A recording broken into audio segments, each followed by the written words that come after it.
नमस्कार मेरे प्यारे साथियों। आज हम एनफोर्समेंट डायरेक्टरेट के टॉपिक के बारे में बात करने वाले हैं, जिसको बोलते हैं ईडी। एक्चुअल में पिछले कुछ समय से हमने हर जगह न्यूज़ पे ज़्यादातर ईडी का नाम सुनने में आता है कि ईडी ने यहाँ एक्शन ले लिया, ईडी ने इसको अरेस्ट कर लिया।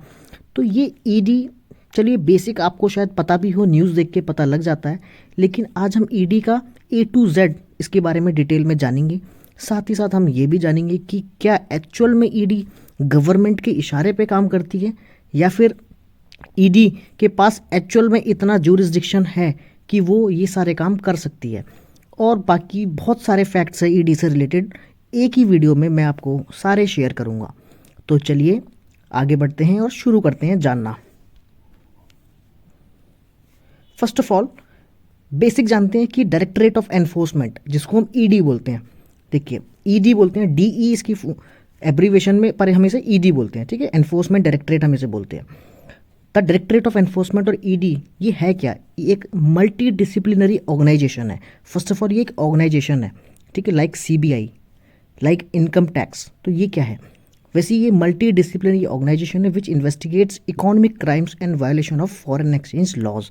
तो यहाँ पे समझिए ये किस बारे में क्या डील करती है।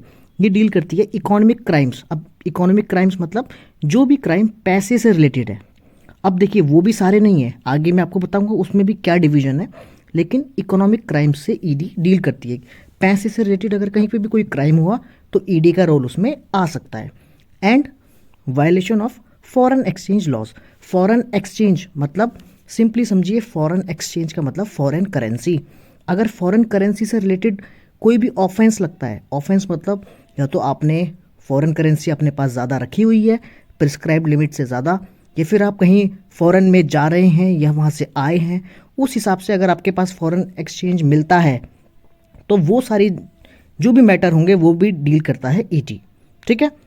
तो फर्स्ट ऑफ ऑल ये इकोनॉमिक क्राइम से डील करता है। सेकंड इसके बारे में देखिए, it came into force on 1 मई 1956 में आया when an enforcement unit was formed in the department of economic affairs for handling exchange control laws, ठीक है। एक्सचेंज जहाँ पे भी आएगा आप समझिए फॉरेन एक्सचेंज, और फॉरेन एक्सचेंज का मतलब सिंपली फॉरेन करेंसी, ठीक है। तो ये 1956 में आया और एनफोर्समेंट यूनिट बनाई गई जब हमें लगा कि यार कुछ एक्सचेंज कंट्रोल लॉज होने चाहिए कि कोई कितने भी विदेशी मुद्रा ले आ रहा है तो उस हिसाब से कोई रुपी अगर अपने घर पे ना रखें और फॉरेन एक्सचेंज रख रहा है तो क्या उसके ऊपर कंट्रोल होना चाहिए कि नहीं होना चाहिए। तो वो चीज़ के लिए लॉ आया, उस लॉ के लिए हमने एक एनफोर्समेंट यूनिट बनाई। इसका नाम ही पहले यही था, एनफोर्समेंट यूनिट, ठीक है। और ये किस लॉ के अंडर काम करती थी? फॉरेन एक्सचेंज रेगुलेशन एक्ट, फेरा। 1947 में ये लॉ आ गया था, तो ये वहीं पे बन गई थी। ईडी वहीं से इस्टेब्लिश हो गई थी, फेरा से, ठीक है। अब देखिए, this unit with Delhi as headquarter was headed by legal officer. ये थोड़ी बेसिक डिटेल है कि दिल्ली में इसका हेडक्वार्टर है, लीगल ऑफिसर कौन होता है, कितने इंस्पेक्टर्स हैं, ये आप सब यहाँ से पढ़ लेना। हम आगे चलते हैं। इन द ईयर 1957, अब देखिए 57 में क्या हुआ, this unit was renamed as enforcement directorate and another branch was open at Madras.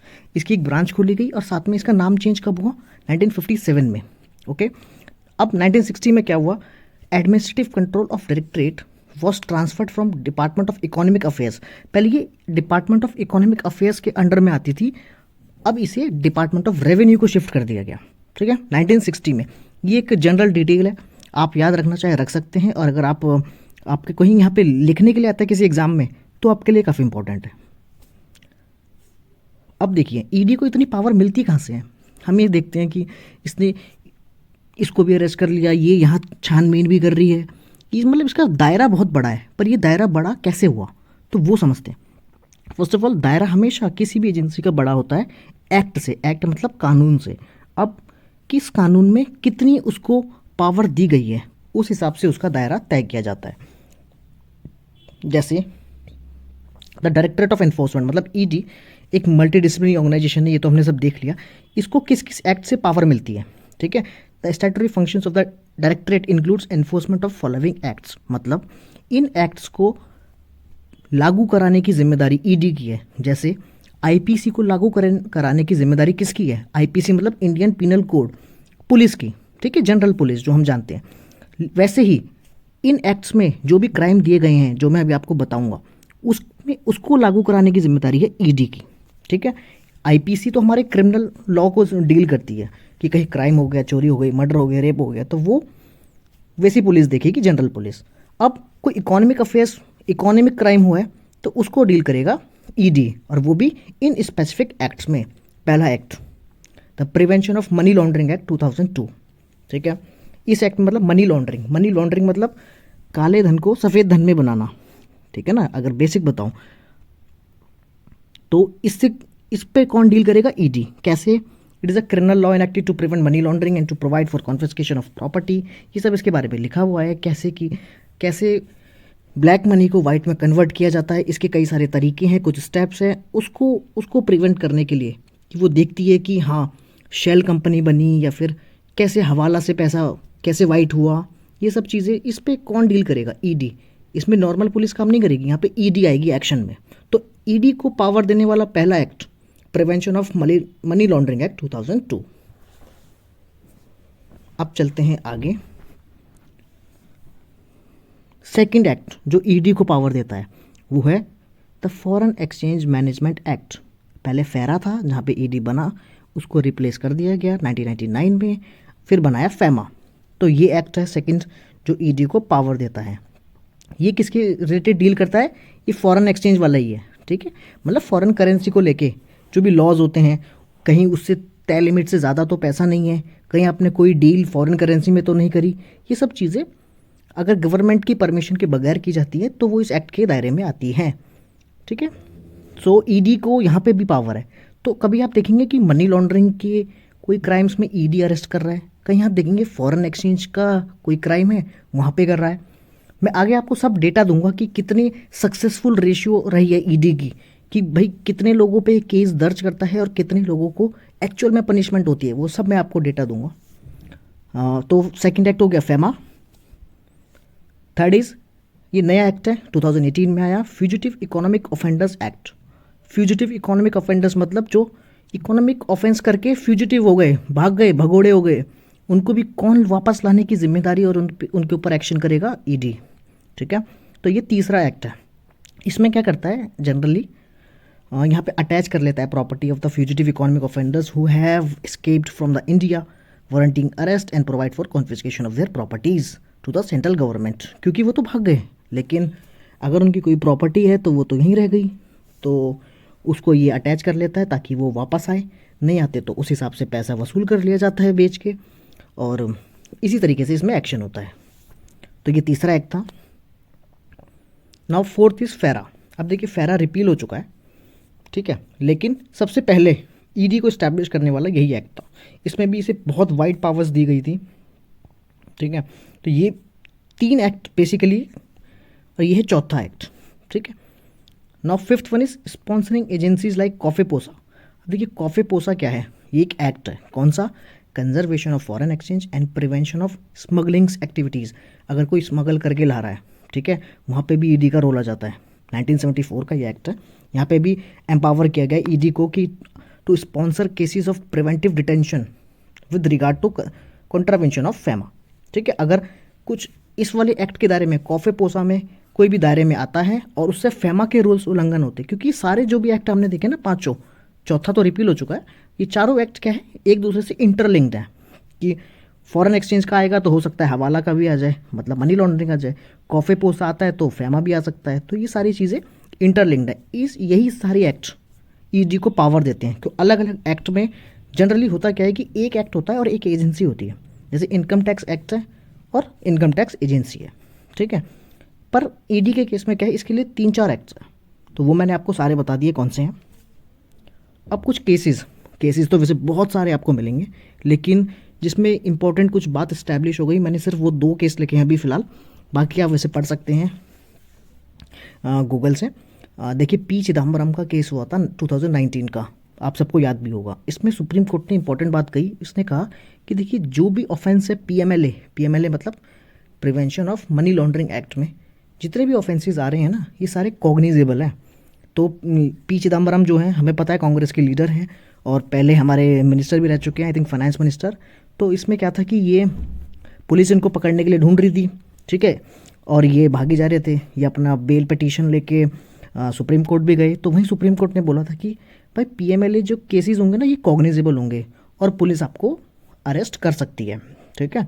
तो कॉग्निजेबल में क्या होता है, पुलिस विदाउट वारंट आपको अरेस्ट कर सकती है, वही सुप्रीम कोर्ट ने यहाँ पे बताया, ठीक है। Second is Vijay Madan Lal Choudhary and others versus Union of India and others 2022, ये तो काफ़ी लेटेस्ट केस है। इसमें देखिए क्या होता है, the Supreme Court held that the officers of the ED are not police officers.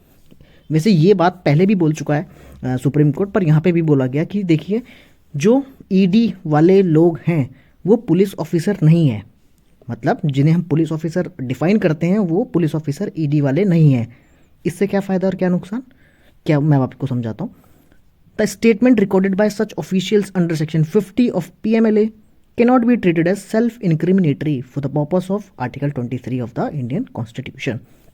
होता क्या है ना कि पुलिस को दिए गए बयान कोर्ट में परमिसिबल नहीं है, या आपने काफ़ी मूवीज़ में भी सुना होगा, और ये शायद हम सबको जनरली पता रहता है कि हाँ भाई पुलिस को कोई भी स्टेटमेंट दे दो, अगर आपने कोर्ट में पलट गए तो पुलिस को दी गई स्टेटमेंट उसकी रत्ती भर भी वैल्यू नहीं है, ठीक है। तो आप पुलिस को कोई भी स्टेटमेंट दे के बाद में पलट सकते हैं, पुलिस वाली स्टेटमेंट बिल्कुल वॉइड है, ज़ीरो।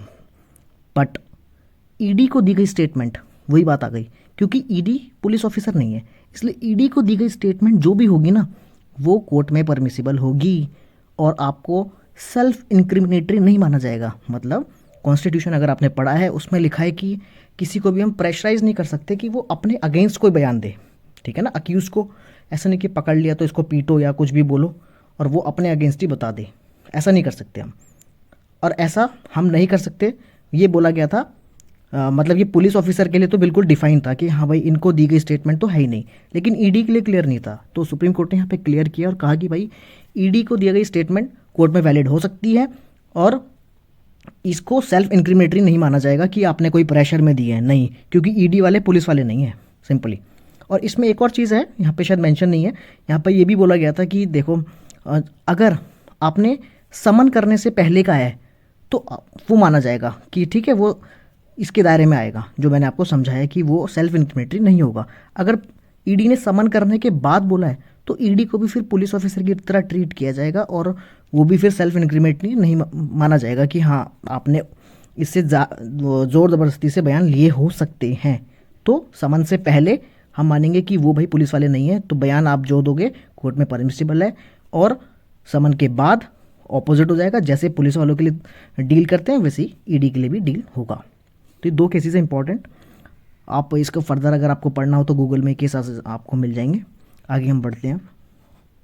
अब देखिए कुछ डेटा, देखिए डेटा बहुत इंटरेस्टिंग है और ये मतलब पेश किया गया डेटा है, ये संसद में भी बताया गया था, बहुत ही गजब है। इसमें देखिए पीएमएलए हमने देखा ना कि एक्ट्स अलग अलग एक्ट्स में ईडी डील करता है।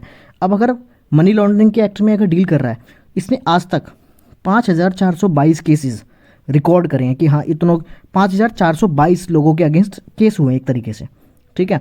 अब और डेटा तो छोड़िए, सबसे नीचे आइए, सिर्फ 25 लोग कन्विक्ट हुए, सिर्फ 5422 केसेस में से ओनली एंड ओनली 25 लोगों को सजा मिली है। तो हम क्या समझे, देखो अरेस्ट कितने हुए हैं 6 पॉइंट में 400 लोग, और सिर्फ कॉन्विक्ट कितने हुए 25।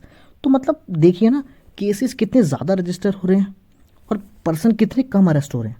ये कहीं ना कहीं कुछ या तो एक्ट में कमी है या तो फिर ईडी में कमी है, ठीक है ना। अगर एक्ट में कमी है तो हो सकता है कि ये जो ऑफेंडर्स हैं ये पहले ही मतलब इन्होंने कुछ लूप होल ढूंढ लिया है कि ईडी इनको पकड़ तो लेती है, केस रजिस्टर हो जाता है, लेकिन सज़ा दिलाने में नाकामयाब रहती है ना, ऐसा कुछ तो है। अगर और सेकंड एस्पेक्ट ये भी हो सकता है कि ईडी ज़ोर ज़बरदस्ती ही केसेस रजिस्टर कर रही है, तो वो भी हमें यहाँ पे डेटा से दिख रहा है, क्योंकि 5422 केसेस हुए हैं और सिर्फ 25 लोगों को कॉन्विक्शन हुई है। तो ये काफ़ी ही मतलब इस एक्ट का फेलियर बोले या फिर यहाँ पे इस केस में ईडी का फेलियर भी ये माना जाएगा, ठीक है। अब दूसरा data, foreign exchange management act FEMA में देखिए, फैमा में इन्वेस्टिगेशन 30,716 लोगों के अगेंस्ट शुरू हुई, और ये ऑफिशियल डेटा है इनकी वेबसाइट में, आप जाके देख सकते हैं ईडी की वेबसाइट में, मैंने वहीं से पिक किया है। किसी मैंने मतलब कहीं ट्विटर या फिर किसी भी व्हाट्सएप से नहीं लिया है, ये बिल्कुल ऑफिशियल डेटा है। नंबर ऑफ़ इन्वेस्टिगेशन डिस्पोज्ड 30,716 इन्होंने केसेस इनिशिएट करे और 15,495 ये डिस्पोज हो चुकी हैं। शो कोज नोटिस दिए गए 8,109 लोगों को और शो कोज नोटिस एडजुडिकेट 6,472। तो यहाँ पे डेटा, यहाँ पे भी डेटा सेटिस्फैक्ट्री नहीं है। आगे चलते हैं। अब जो तीसरा एक्ट था फ्यूजिटिव इकोनॉमिक ऑफेंडर्स, देखिए ये तो एक्ट आया ही नया है, ठीक है, अभी 18 में आया है, 22 तक का डेटा है, तो 4 साल में उस हिसाब से इसको हम डील करेंगे। यहाँ पे नंबर ऑफ पर्सन्स अगेंस्ट हुम एक्शन अंडर FEOA इनिशिएट 14 लोगों के अगेंस्ट शुरू हुआ और कितने लोगों को, 9 लोगों को हमने डिक्लेयर भी कर दिया कि हाँ ये तो फ्यूजिटिव इकोनॉमिक ऑफेंडर है, ठीक है। An amount of property confiscate 433 crore की प्रॉपर्टी इनकी जब्त कर ली गई, क्योंकि ये तो भाग चुके हैं ना। यहाँ पे अरेस्ट का डेटा कहाँ से आएगा, भाग गए होते, अगर भागे नहीं होते तो इस एक्ट में थोड़ी आते, वो भाग गए। तो यहाँ पर तो चलिए फिर भी ठीक है, 14 में से 9 लोगों को डिक्लेयर करके इतनी प्रॉपर्टी, वो तो फिर अलग डेटा है, ठीक है चलो। बट जो मनी लॉन्ड्रिंग का डेटा है वो काफ़ी शॉकिंग है और काफ़ी मतलब परेशान करने वाला भी है। कि कहाँ सिर्फ 25 लोगों को सज़ा हुई है, मतलब आपका तो कन्विक्शन रेट बहुत कम है। इसका मतलब ये भी हो सकता है कि आप कहीं प्रेशर में तो आप केसेस रजिस्टर नहीं कर रहे हैं, और साथ ही साथ ये भी हो सकता है कि कहीं ना कहीं एक्ट में एक लूप होल है, क्योंकि कोई भी एजेंसी मतलब बिना बात के केस रजिस्टर करके अपने ऊपर बर्डन क्यों लेगी, ये भी हम सोच सकते हैं। लेकिन हो सकता है भाई एक्सटर्नल प्रेशर्स या कुछ भी, हम कुछ नहीं बोल सकते, डेटा बहुत ही मतलब सेटिस्फैक्ट्री नहीं है बस। Now that's the end of the video. अगर आपको ईडी के बारे में ये सारी नॉलेज पसंद आई हो तो चैनल को आप सब्सक्राइब कीजिए, वीडियो को लाइक एंड शेयर कीजिए। Thank you so much, bye bye.